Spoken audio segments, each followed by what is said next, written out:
इस वीडियो को देखने के बाद आपका इलेक्ट्रोस्टैटिक्स का पूरा रिवीजन हो जाएगा।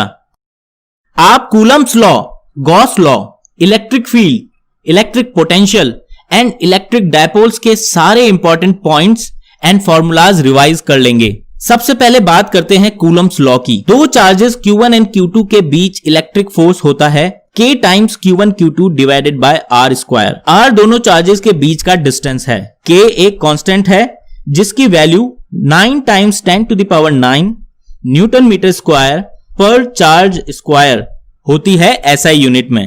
अगर बहुत सारे चार्जेस हैं तो नेट फोर्स किसी एक चार्ज पर बाकी सभी चार्जेस की वजह से जो इंडिविजुअल फोर्सेस हैं उन्हें ऐड करने पर मिलता है। Electric field lines imaginary lines होती हैं जो इलेक्ट्रिक फील्ड के बारे में दो इंफॉर्मेशन देती हैं।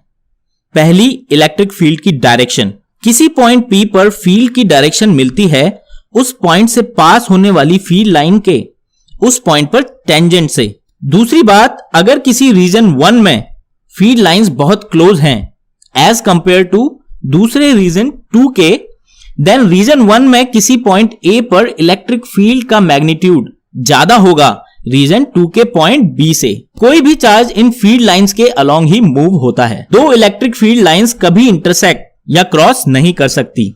अगर पॉइंट चार्जेस की बात करें तो पॉजिटिव चार्ज से ये लाइंस बाहर की तरफ निकलती हैं और नेगेटिव चार्ज में ये लाइंस अंदर की तरफ आती हैं। दो पॉइंट चार्जेस एक साथ हो तो ये लाइंस पॉजिटिव चार्ज से निकलकर नेगेटिव चार्ज में टर्मिनेट होती हैं। और अगर दो पॉजिटिव चार्जेस हैं तो फील्ड लाइंस ऐसी दिखती हैं। इलेक्ट्रिक फील्ड की वैल्यू दोनों के बीच में किसी एक पॉइंट पर इस वाले केस में 0 होती हैं। सिमिलरली दो नेगेटिव चार्जेस की वजह से फील्ड लाइंस ऐसी दिखती है। अगर किसी चार्ज का मैग्नीट्यूड ज्यादा है तो उससे फील्ड लाइंस ज्यादा ओरिजिनेट या टर्मिनेट होगी एज कंपेयर टू जिसका चार्ज कम है। इलेक्ट्रिक फील्ड लाइंस कभी क्लोज लूप नहीं बना सकती हैं। Electric potential energy. Electric field अगर किसी चार्ज को पॉइंट A से पॉइंट B मूव करती है तो उसके द्वारा उस चार्ज पर किया गया वर्क होता है integration of dot product of force vector and displacement vector from point A to B, जहां पे ds स्मॉल डिस्प्लेसमेंट है, F फोर्स वेक्टर है and theta force and displacement के बीच का एंगल है। इलेक्ट्रिक फील्ड फोर्स एक कंजर्वेटिव फोर्स है, मतलब एक चार्ज को मूव करने में इस फोर्स ने जो वर्क किया है वो चार्ज की इनिशियल एंड फाइनल पोजीशन यानी point A and point B पर ही डिपेंड करता है और इस बात पर डिपेंड नहीं करता है कि उसने क्या पाथ या ट्रैजेक्टरी फॉलो की है। कंजर्वेटिव फोर्सेस के लिए ही potential and potential energy define कर सकते हैं। पॉइंट A पर जो पोटेंशियल एनर्जी है और पॉइंट B पर जो पोटेंशियल एनर्जी है दोनों का डिफरेंस ही वर्क डन होगा पॉइंट A से पॉइंट B के बीच में। लेकिन चेंज इन पोटेंशियल एनर्जी की बात करें तो वो होती है डेल्टा U यानी UB माइनस UA, जिसकी वैल्यू होगी negative of work done from point A to B। अगर वर्क डन पॉजिटिव है तो पोटेंशियल एनर्जी डिक्रीज होती है from point A to point B। दो पॉइंट चार्जेस के केस में इलेक्ट्रिक पोटेंशियल एनर्जी की वैल्यू होती है U equals to K Q1 Q2 divided by R, जहां R दोनों के बीच का डिस्टेंस है। अगर मोर देन 2 चार्जेस हैं तो टोटल इलेक्ट्रिक पोटेंशियल एनर्जी सभी पेयर ऑफ चार्जेस की वजह से जो इंडिविजुअल पोटेंशियल एनर्जी है उन्हें ऐड करके मिलती है। अगर 3 चार्जेस का केस देखें तो पोटेंशियल एनर्जी इस इक्वेशन से दी जाती है और मान लीजिए अगर चार्जेस 4 हैं तो पोटेंशियल एनर्जी इस इक्वेशन से दी जाएगी। इलेक्ट्रिक पोटेंशियल की बात करते हैं। Electric potential energy per unit charge होती है, या यूं समझें किसी यूनिट चार्ज को अगर पॉइंट A से पॉइंट B तक मूव करें तो जो वर्क डन इलेक्ट्रिक फोर्स ने किया है वो उन दोनों पॉइंट्स के बीच का पोटेंशियल डिफरेंस होता है। So potential at point A minus potential at point B equals to work done from point A to point B divided by the charge Q। अगर इलेक्ट्रिक फोर्स की जगह कोई एक्सटर्नल फोर्स है जो charge move कर रहा है तो उसके द्वारा किया वर्क दिया जाएगा इस इक्वेशन से यहां ये external force positive charge Q0 को B से A मूव कर रहा है opposite to the electric field direction.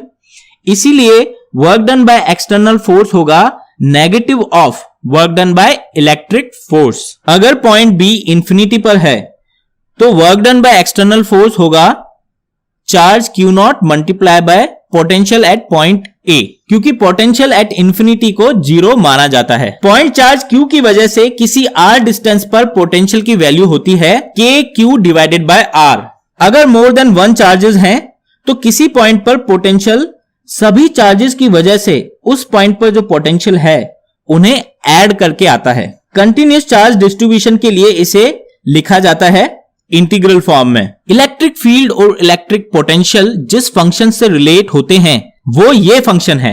यहां पर dv बाय dx होता है पोटेंशियल फंक्शन का partial differentiation with respect to x। Partial differentiation का मतलब होता है कि हम पोटेंशियल फंक्शन को, जिसमें कि x, y, z सभी वेरिएबल हैं, लेकिन अगर x के टर्म्स में पार्शियल डिफरेंशिएशन कर रहे हैं तो बाकी वेरिएबल्स को हम कांस्टेंट मान लेते हैं, यानी कि y एंड z को कांस्टेंट मान के हम x की टर्म्स में पोटेंशियल फंक्शन को डिफरेंशिएट करते हैं। अगर एक ही वेरिएबल है, जैसे रेडियल डायरेक्शन में डिस्टेंस r, तो लिख सकते हैं electric field equals to minus dv by dr। इसे इस तरह भी समझ सकते हैं कि जो पोटेंशियल और डिस्टेंस का ग्राफ है उसका जो किसी पॉइंट पे स्लोप है उसकी नेगेटिव वैल्यू उस पॉइंट पर इलेक्ट्रिक फील्ड की वैल्यू बताती है। यहां से अगर हम इंटीग्रेट करें तो हमें मिलता है VB minus VA equals to negative of integral from point A to point B of electric field vector dot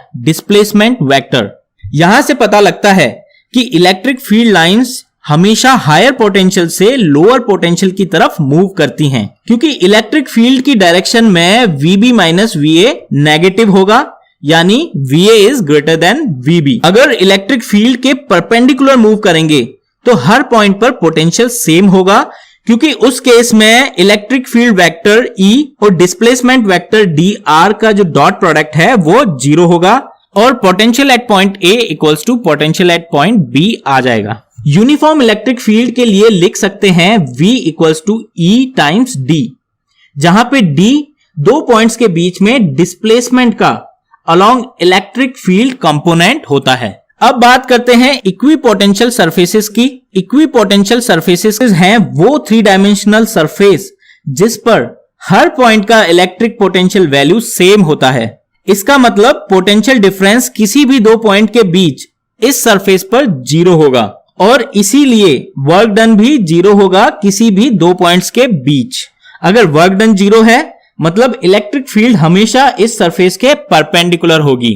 तो 2 पॉइंट्स याद रखें, electric field lines equipotential surfaces के परपेंडिकुलर होंगी और इलेक्ट्रिक फील्ड की डायरेक्शन के अलोंग पोटेंशियल की value कम होती जाती है। अब बात करते हैं इलेक्ट्रिक डायपोल की।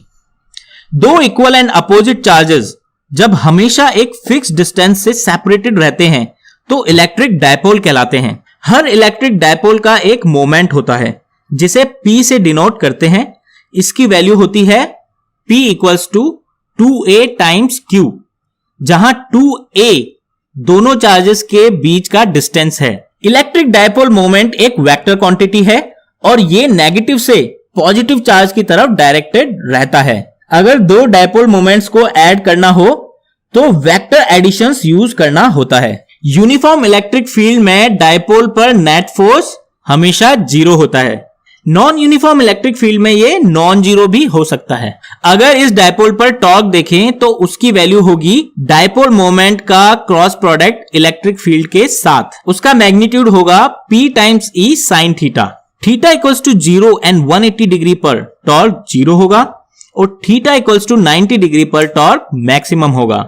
अगर dipole small angle d theta से रोटेट होता है तो टॉर्क के द्वारा वर्क होता है जिसकी वैल्यू होती है टाउ डी थीटा, या इसे लिख सकते हैं minus PE sine theta D theta, क्योंकि du change in potential energy equals to negative of work done है तो चेंज इन पोटेंशियल एनर्जी की वैल्यू होगी PE sine theta D theta. अगर डायपोल थीटा 1 से थीटा 2 रोटेट हुआ है तो इंटीग्रेट करने के बाद हम लिख सकते हैं work done by torque of electric force equals to PE times cos θ2 minus cos θ1। और अगर कोई एक्सटर्नल फोर्स टॉर्क लगाता है अगेंस्ट द इलेक्ट्रिक फील्ड तो उसकी वैल्यू इस वैल्यू के नेगेटिव होगी, क्योंकि theta equals to 0 degree and 180 degree पर टॉर्क 0 होता है और फोर्स तो 0 है ही, मतलब इन एंगल्स पर ये डायपोल इक्विलिब्रियम में होगा। ये इक्विलिब्रियम स्टेबल होगा या अनस्टेबल, ये पोटेंशियल एनर्जी की वैल्यू पर डिपेंड करेगा। थीटा इक्वल्स टू 0 डिग्री पर पोटेंशियल एनर्जी की वैल्यू आती है -PE। नेगेटिव वैल्यू है मतलब मिनिमम एनर्जी, इसीलिए इक्विलिब्रियम स्टेबल होगा। मतलब अगर डायपोल को स्मॉल एंगल से मूव करेंगे तो टॉर्क वापस डायपोल को थीटा इक्वल्स टू 0 डिग्री पर लाने की कोशिश करेगा। थीटा इक्वल्स टू 180 डिग्री पर पोटेंशियल एनर्जी की वैल्यू होगी P टाइम्स E। ये वैल्यू पॉजिटिव है, मतलब मैक्सिमम एनर्जी, यानी इक्विलिब्रियम अनस्टेबल होगा। अनस्टेबल इक्विलिब्रियम का मतलब है अगर डायपोल को स्मॉल एंगल से मूव किया तो डायपोल वापस उसी पोजीशन पे नहीं आएगा जहां पे थीटा इक्वल्स टू 180 डिग्री है, बल्कि थीटा इक्वल्स टू 0 डिग्री की तरफ मूव करेगा, जो कि स्टेबल इक्विलिब्रियम है। गॉस लॉ की बात करते हैं। पहले इलेक्ट्रिक फ्लक्स समझते हैं। फ्लक्स मेजर करता है कि एक सरफेस से कितनी इलेक्ट्रिक फील्ड लाइंस पास हो रही हैं। यह एक स्केलर क्वांटिटी है। Small surface area ds vector के लिए फ्लक्स लिखते हैं dot product of electric field and the surface area vector, या इसे इस तरीके से भी लिख सकते हैं E ds cos थीटा। इसे इंटीग्रेट करके हम टोटल फ्लक्स की वैल्यू निकाल सकते हैं। ds की डायरेक्शन सरफेस से आउटवर्ड की तरफ पॉजिटिव ली जाती है। अगर थीटा इक्वल्स टू 0 डिग्री है, या ये कहें कि इलेक्ट्रिक फील्ड सरफेस के परपेंडिकुलर है, तो टोटल फ्लक्स की वैल्यू होगी electric field times total surface area. और अगर थीटा इक्वल्स टू 90 डिग्री है, मतलब इलेक्ट्रिक फील्ड सरफेस के पैरेलल है, तो फ्लक्स 0 होगा।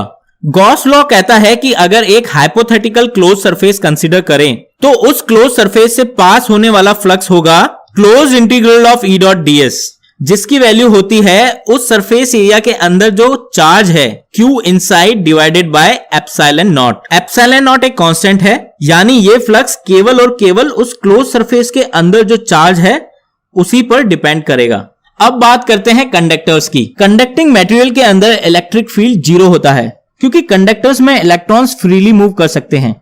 और अगर कोई भी इलेक्ट्रिक फील्ड अंदर एग्जिस्ट करती है तो वो इलेक्ट्रॉन्स पर फोर्स एक्सर्ट करेगी, और इलेक्ट्रॉन्स तब तक मूव करेंगे जब तक रिजल्टेंट फील्ड वैल्यू 0 ना हो जाए। अगर इलेक्ट्रिक फील्ड 0 है तो गॉस लॉ से कह सकते हैं कि चार्ज एनक्लोज भी 0 होगा, यानी अगर हम कंडक्टर को कोई चार्ज Q देते हैं तो वो उसकी सरफेस पर ही रहेगा, अंदर नहीं। फील्ड लाइंस की बात करें तो क्योंकि कंडक्टर के अंदर इलेक्ट्रिक फील्ड 0 है, इसलिए कोई फील्ड लाइन कंडक्टर के अंदर एंटर नहीं कर सकती।